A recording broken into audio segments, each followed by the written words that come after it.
MS યુનિવર્સિટીમાં વિદ્યાર્થી સંઘની ચૂંટણીમાં એબીવીપીનો વિજય થયો હતો. એનએસયુઆઈએ ફેર મતગણતરીની માંગણી કરી હતી. ચૂંટણી પૂરી થયા બાદ વિદ્યાર્થીઓમાં ખેલદિલીના અભાવે કેટલાક વિદ્યાર્થીઓ અને વિદ્યાર્થી નેતાઓ વચ્ચે ભારે અનબનાવો જોવા મળ્યા હતા. આજે એનએસયુઆઈ અને હેપી ક્લબના વિદ્યાર્થીઓ સામસામે આવી જતા એનએસયુઆઈના એક વિદ્યાર્થીને ઢોર માર મારતા એમએસ યુનિવર્સિટી સંકુલમાં ભારે ઉત્તેજના વ્યાપી ગઈ હતી. કોમર્સ ફેકલ્ટી ખાતે વિદ્યાર્થીઓના ટોળા ઉમટી પડતા આખરે પોલીસની એન્ટ્રી થતા સ્થિતિ કાબૂમાં આવી હતી. बाहर के तत्व आके मुझे यहाँ पे मार रहे हैं. 50 जन ने मुझे घेर के मारा, मुझे मारने की कोशिश की, मेरे गले पे भी यहाँ पे मारा और मुझे धमकी दी कि तुझे जान से मार डालेंगे रात को. ऐसे एक्चुअली हमारा फैकल्टी जीत चुका है तो पहले फालतू में बवाले कर रहे, हमको बोले क्या फैकल्टी हमारा हमारा रह गया, हमारा ऑलरेडी जीत चुका है. हमने उस पर आंदोलन किया था, उन्होंने ऐसा कहा कि हमारा फैकल्टी जीता, हम लोग मारामारी करेंगे, आपको मारेंगे. એમએસ યુનિવર્સિટીની અંદર આ બહારના જે સ્ટુડન્ટ છે, જે હેપી ક્લબના છે, એ બહારના સ્ટુડન્ટ આવીને એનએસયુઆઈના પ્રમોદ મોરેને માર્યો છે અને જાનથી મારી નાખવાની આજે રાત્રે ધમકી આપી છે.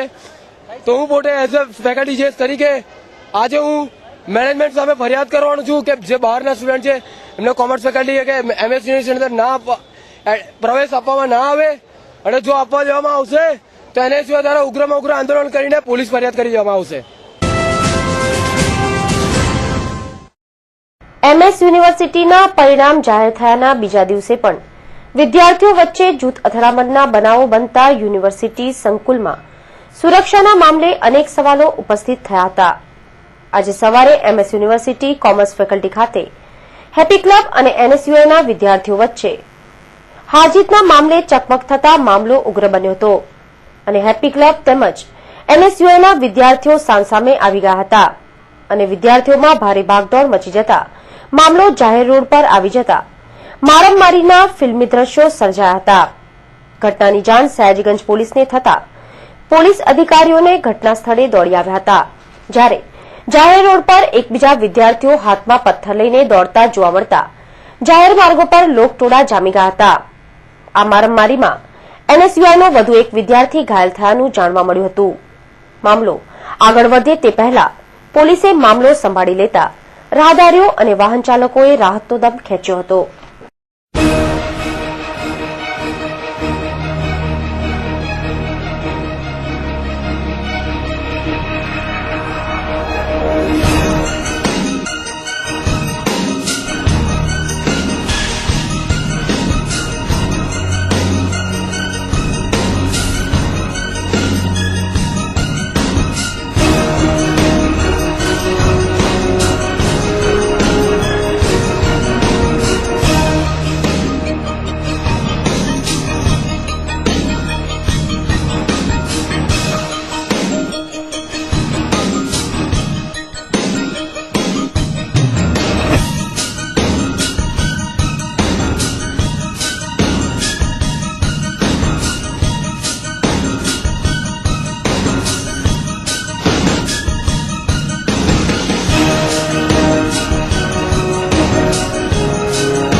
ગતરોજ એમએસ યુનિવર્સિટીમાં વિદ્યાર્થી સંઘની ચૂંટણી યોજાઈ હતી.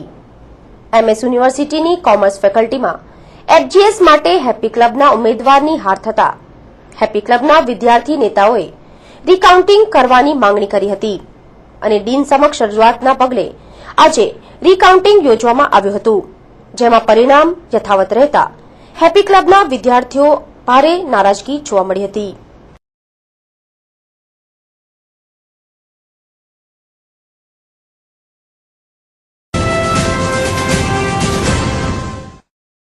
એમએસ યુનિવર્સિટીની ઓફિસમાં આજે વાઇસ ચાન્સલર સાથે એનએસયુઆઈની મીટિંગ યોજાઈ હતી, જેમાં એનએસયુઆઈના આગેવાન જા ભરવાડ અને ઋત્વિક જોશીએ વીસી સમક્ષ રજૂઆત કરી હતી અને ફેર મતગણતરીની માંગ કરી હતી, પરંતુ વીસીએ કોઈ પ્રત્યુત્તર આપ્યો ન હતો.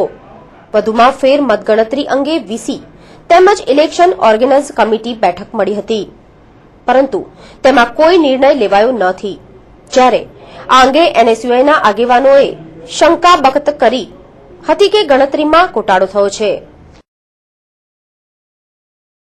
કાલે જ યુનિવર્સિટીનું ઇલેક્શન પત્યું એ પછી જે રિઝલ્ટથી અમે સંતોષ નહોતા, કેમ કે અમને ખાતરી છે કે પોલિટેકનિક, સાયન્સ અને ટેકનોલોજી અંદર વોટિંગની અંદર ગડબડી કરવામાં આવી છે. વિદ્યાર્થીઓ અમારો પૂરેપૂરો સાથ આપ્યો હતો અને એનો પરચો એમને ખબર પડી ગઈ હતી.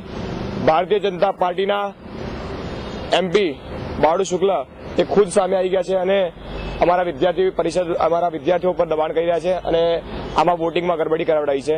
गौतम नायक ने रिकाउंटिंग की मांग करी. हमने आज एडवाइजरी कमेटी की मीटिंग भी बुलाई थी, सब सारे इश्यूज को डिस्कस भी किया है और यूनिवर्सिटी की प्रैक्टिसेस को देखते हुए, अपने प्रोसेस को देखते हुए कोई ऑब्जेक्शन भी नहीं आया प्रोसेस के अंदर, तो आज हमें लगता नहीं कि इसकी कोई जरूरत है.